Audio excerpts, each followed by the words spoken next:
Halo, selamat pagi, selamat siang, selamat sore, selamat malam anak-anak dimanapun kalian berada. Eh, Pak Pascal mau menjelaskan dari awal materi yang kita gunakan untuk PSAS sampai di bagian terakhir.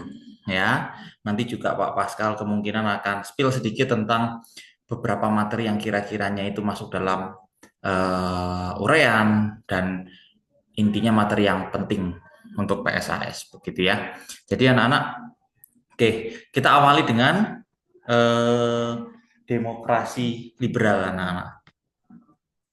Oke, pada masa demokrasi liberal ini eh, intinya adalah sering bergantinya kabinet-kabinet. Banyak kabinet-kabinet yang menjabat kemudian tidak lama setelahnya diganti sehingga sering sekali adanya ketidakstabilan politik. Jadi tidak hanya itu anak-anak. Sebenarnya eh, ketidakjelasan politik pada masa demokrasi liberal itu juga disebabkan oleh adanya campur tangan TNI AD ke dalam urusan politik seperti itu. Nah, kemudian kita membahas yang pertama itu adalah peristiwa 17 Oktober 1952. Kalau di buku itu di halaman 74 ya anak-anak ya. Halaman 74. Kita tahu bahwa tadi saya sampaikan bahwa pada masa demokrasi liberal itu banyak sekali ketidakjelasan dalam politik di negeri ini.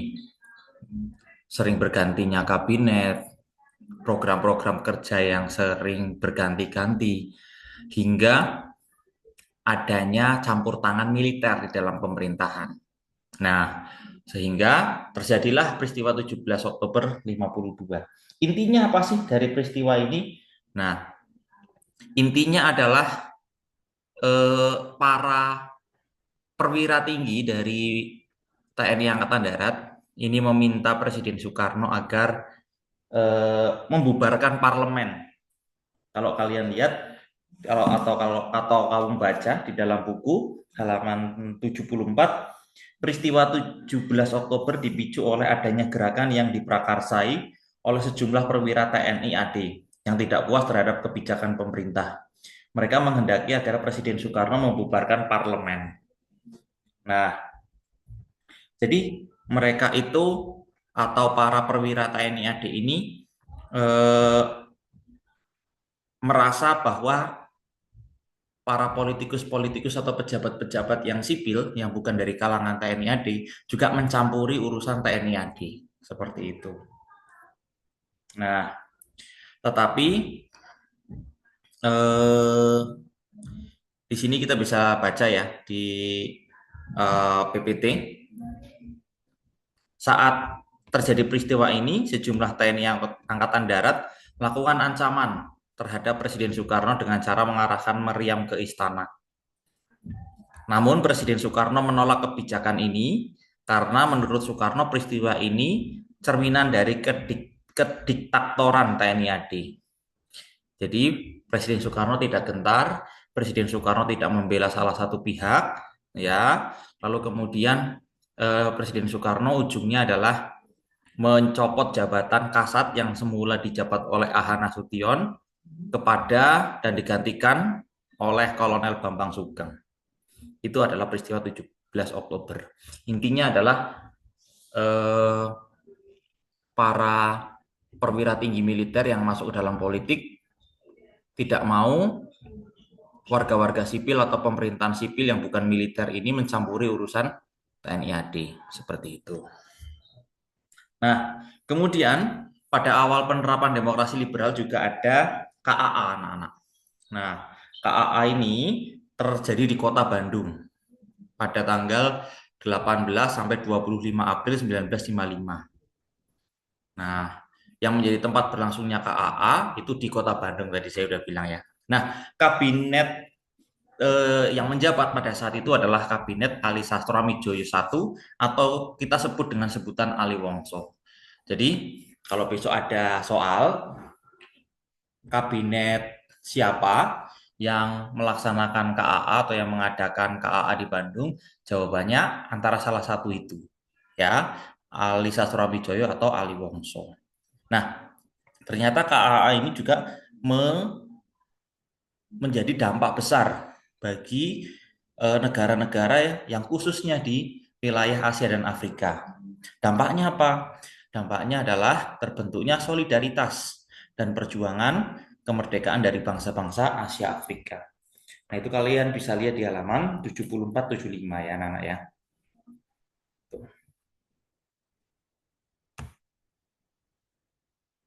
Oke. Selanjutnya ini adalah gerakan benteng pada tahun 1950. Nah, gerakan benteng pada saat demokrasi liberal ini memang terjadi karena sistem ekonomi kita carut marut. Dan juga pada saat itu terjadi krisis. Pada saat pemerintahan Soekarno menerapkan demokrasi liberal. Maka kebijakan benteng atau program benteng ini diberlakukan dari pemerintah untuk pengusaha-pengusaha dalam negeri, untuk pengusaha-pengusaha lokal, di mana para pengusaha-pengusaha dalam negeri atau lokal ini diberikan izin untuk melakukan ekspor, melakukan impor, supaya usaha-usaha dalam negeri ini meningkat. Ketika usaha-usaha yang dilakukan oleh pengusaha lokal itu meningkat, otomatis ada kemandirian ekonomi di situ. Seperti itu ya. Nah, intinya adalah gerakan benteng adalah itu. Nah, untuk program benteng itu dirancang oleh Sumitro, yang mana kita tahu bahwa Sumitro ini adalah ayah kandung dari presiden kita saat ini, Prabowo Subianto. Nah, tetapi program benteng ini ternyata banyak mengalami kendala. Kendalanya adalah yang pertama adalah mentalitas para pengusaha yang cenderung konsumtif.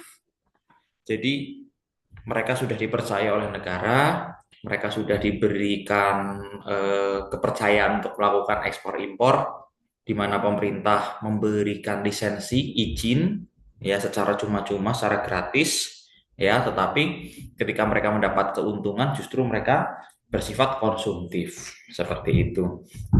Kemudian pada saat itu juga banyak pengusaha-pengusaha yang ingin memperoleh keuntungan secara cepat atau instan.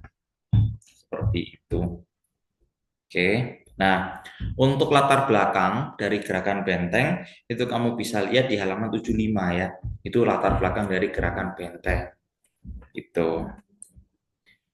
Ada banyak faktor yang menyebabkan kegagalan program ini. Salah satunya adalah mentalitas para pengusaha bumi putra yang konsumtif, besarnya keinginan untuk memperoleh keuntungan secara cepat atau menikmati kemewahan. Nah, yang pada intinya, kenapa program benteng ini gagal? Padahal negara itu sudah bersusah payah untuk membantu para pengusaha-pengusaha lokal. Jawabannya adalah ini yang paling mencengangkan adalah program benteng ini dinilai gagal karena pemberian lisensi atau izin impor yang diberikan kepada pengusaha pribumi putra ternyata dijual kepada pengusaha non bumi putra yang disebut dengan perusahaan Alibaba. Ya, jadi banyak perusahaan-perusahaan yang ternyata adalah perusahaan-perusahaan luar, bukan perusahaan lokal. Ya, itu yang menyebabkan kegagalan program benteng. Sebenarnya program benteng ini kan diciptakan untuk warga lokal, masyarakat pribumi, yang mana mereka adalah pengusaha, mengembangkan usahanya untuk meningkatkan ekonomi. Namun pada prakteknya, lisensi atau izin itu dijual justru kepada pengusaha-pengusaha luar. Dampaknya apa? Makin hancur ekonomi. Kemudian timbullah yang namanya Alibaba. Ali mempresentasikan bumi putra, sedangkan Baba adalah non bumi putra. Alibaba ini adalah yang menjadi penghancurnya program benteng sebenarnya. Ya, nah, dan lebih parah lagi ternyata hancurnya Alibaba juga hancur. Karena apa? Ditunggangi oleh kepentingan politik. Jadi banyak partai-partai politik yang mendukung perusahaan-perusahaan swasta ini demi apa ya? Demi memperoleh dukungan dalam politik seperti itu. Oke. Untuk program Benteng bisa dilihat di halaman 75 sampai 76. Kemudian ada MSA di halaman 76. Halaman 76 ini ada MSA atau Mutual Security Act.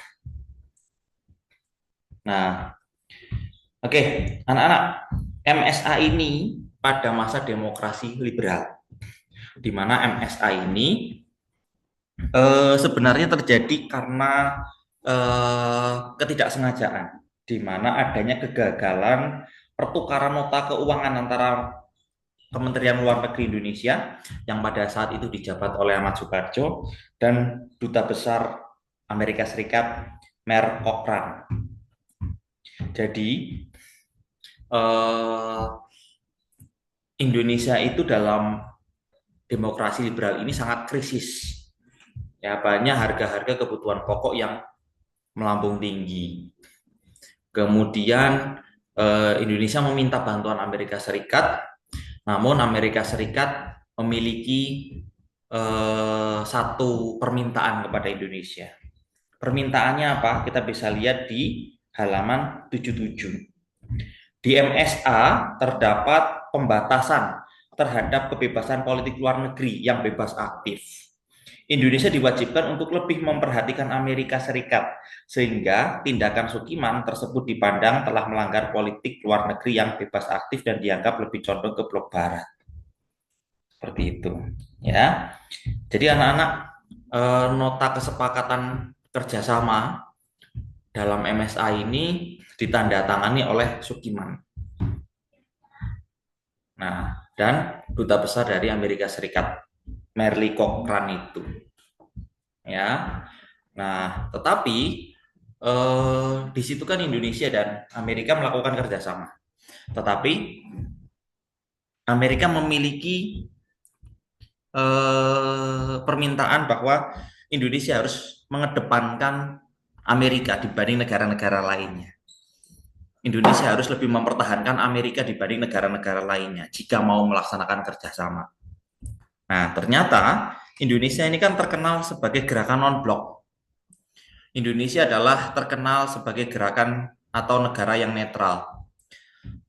Atau bisa dibilang bahwa Indonesia adalah negara yang bebas aktif dalam hubungan internasional. Tetapi dengan adanya nota seperti ini atau kesepakatan seperti ini, berarti Indonesia sebagai negara yang non-blok, netral, dan tidak memihak pihak barat atau pihak timur, itu tercederai. Seperti itu. Nah, kemudian karena kesepakatan antara Amerika dan Indonesia untuk melaksanakan hubungan bilateral, kerjasama dalam ekonomi dan sebagainya itu sangat menguntungkan. Lalu kemudian ternyata ini juga disusupi gerakan-gerakan politik, di mana banyak merebaknya korupsi di kalangan birokrat. Kemudian dengan adanya kerjasama antara Indonesia dan Amerika ini, kemudian masalah Irian Barat, perebutan Irian Barat menjadi tertunda. Ya, seperti itu. Oke. Kemudian Dekret Presiden 5 Juli 1959. Oke, anak-anak, kamu bisa lihat di halaman 77 anak-anak ya. Dekret Presiden 1959. Nah, anak-anak, mungkin di PSAS nanti ada soal yang berbunyi, kok ada Dekret Presiden 5 Juli? Memangnya ada kejadian apa sebelumnya? Oke, di sini saya jelaskan di paling bawah dulu. Sebelum diterbitkannya Dekret Presiden 5 Juli oleh Presiden Soekarno, tentu ada kejadian atau peristiwa lainnya, yaitu 3 peristiwa penting. Yang pertama Gerakan Benteng, kemudian ada sistem ekonomi Alibaba, yang terakhir ada MSA. Seperti itu. Nah, Intinya adalah dekret presiden ini menginginkan secara final, secara terakhir, ya, Indonesia itu ekonominya harus diperbaiki, ya. Lalu untuk memperbaiki ekonomi, apa yang dilakukan oleh presiden? Ya dengan menerbitkan 3 perintah ini, ya, 1, 2, 3. Ya, kalau kamu baca isi dari dekret presiden itu ada 3 ini. Ya, jadi presiden melakukan hal-hal 3 ini, ya, untuk menyelamatkan Indonesia dari krisis dan sebagainya, dari permasalahan politik pada masa demokrasi liberal dan sebagainya. Nah, itu ya, kamu bisa lihat alasannya di sini ya, anak-anak ya. Alasan kenapa sih Presiden Soekarno me- menerbitkan dekret, ya ini alasannya. Tetapi selain alasan 6 ini, Presiden Soekarno juga melihat adanya peristiwa-peristiwa, 3 peristiwa penting itu tadi. Gerakan Benteng, sistem ekonomi Alibaba, dan MSA. Oke, itu. Kemudian PKI Madiun, anak-anak. Ya, PKI Madiun itu di tahun 1948. Ini terjadi pada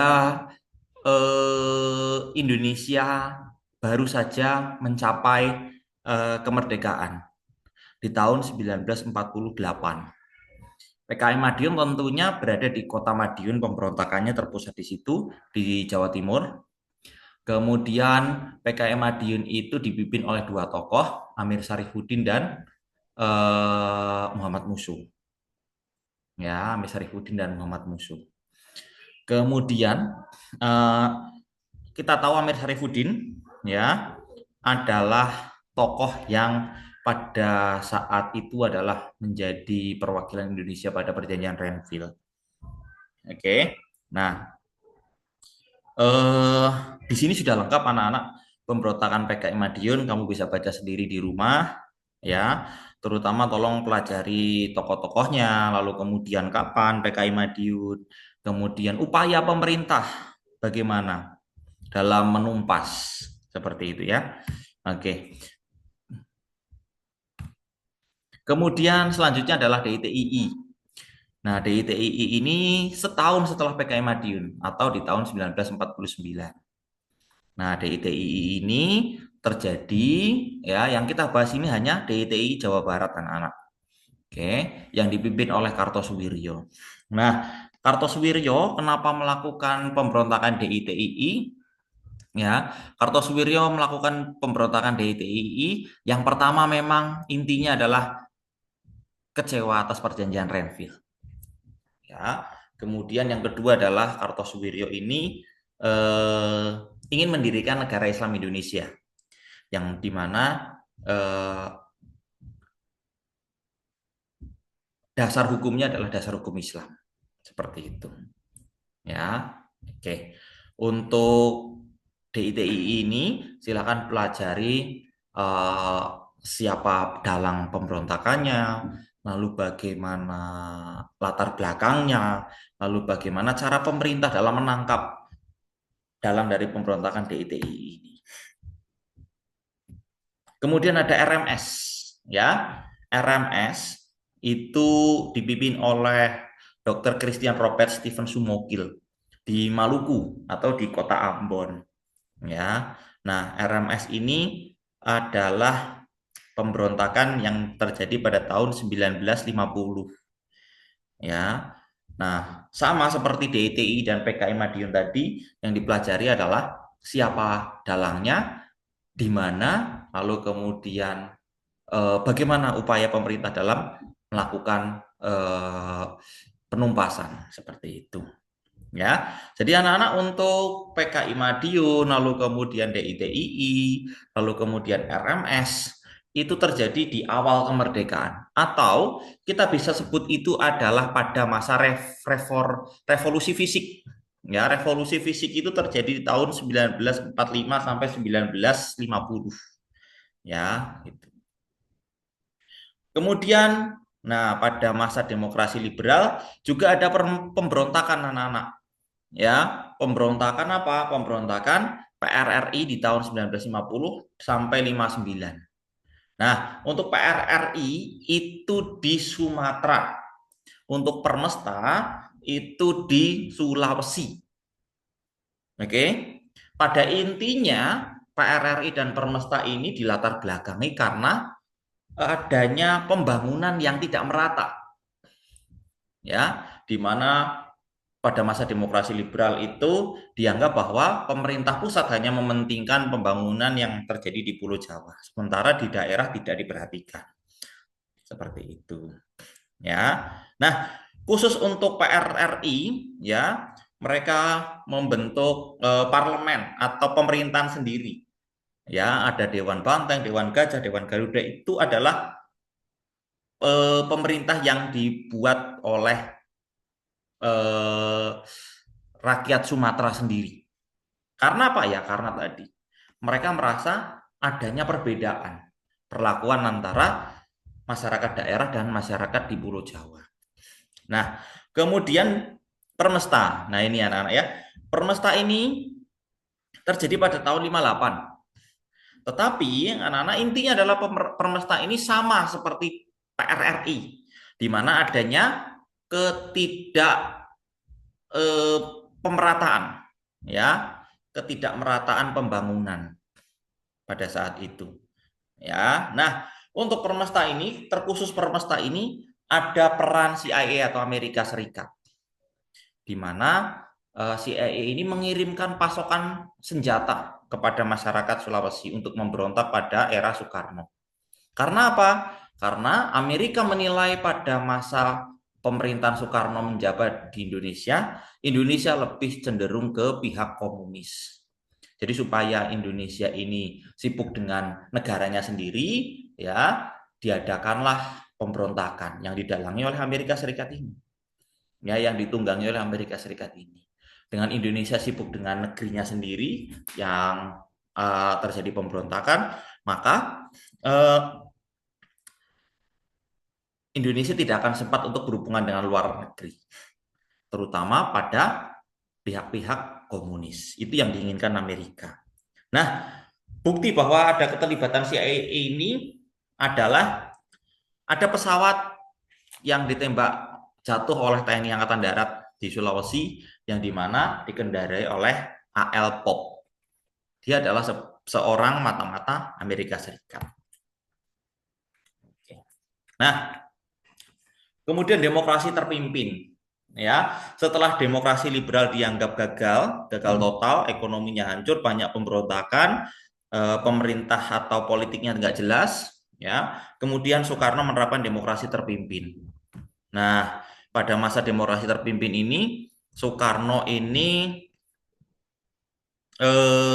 mengenalkan yang namanya konsep Nasakom, ya. Nah, Nasakom ini adalah sebuah singkatan anak-anak, yaitu nasional, agama, dan komunis. Nah, jadi sebenarnya Nasakom ini adalah Soekarno ingin mendamaikan antara pihak-pihak yang di mana-mana itu selalu bertengkar. Ya, seperti itu. Oke. Nah, kemudian di masa demokrasi terpimpin ini juga ada usaha dari Soekarno untuk memperbaiki bidang ekonomi. Nah, di bidang ekonomi ini, Soekarno ini menerapkan yang namanya redominasi rupiah, yang artinya adalah memperkuat lagi ya rupiah. Dengan cara apa? Menyederhanakan atau memotong atau memangkas nilai rupiah dari 1.000 menjadi 1 rupiah. Seperti itu. Ya. Nah, itu yang namanya redominasi. Ya.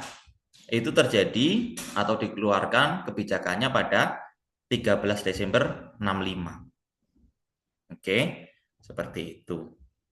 Nah, pada saat demokrasi terpimpin ini, PKI hadir lagi di perpolitikan Indonesia.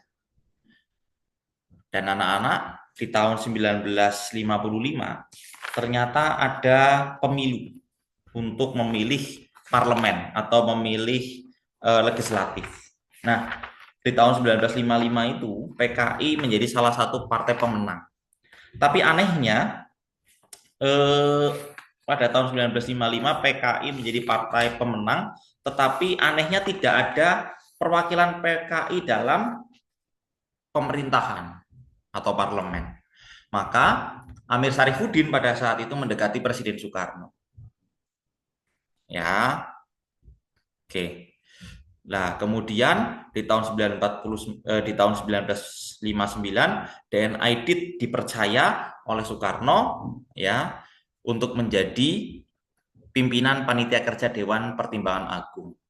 Kita tahu bahwa DN Aidit ini adalah salah satu dalang dari G30S ya atau dari PKI. Artinya adalah setelah mendekati Soekarno, PKI kembali dipercaya untuk masuk dalam pemerintahan. Gitu. Kemudian ternyata di tahun 1965 ada sebuah peristiwa yaitu G30S. G30S ini adalah konflik antar PKI ya melawan beberapa jenderal dari TNI AD. Kamu bisa baca sendiri untuk G30S itu mulai di 97, 98, 99 sampai 100 sampai 101 ya. Nah, jadi ada beberapa jenderal-jenderal yang dieksekusi oleh PKI di Lubang Buaya dan di Yogyakarta.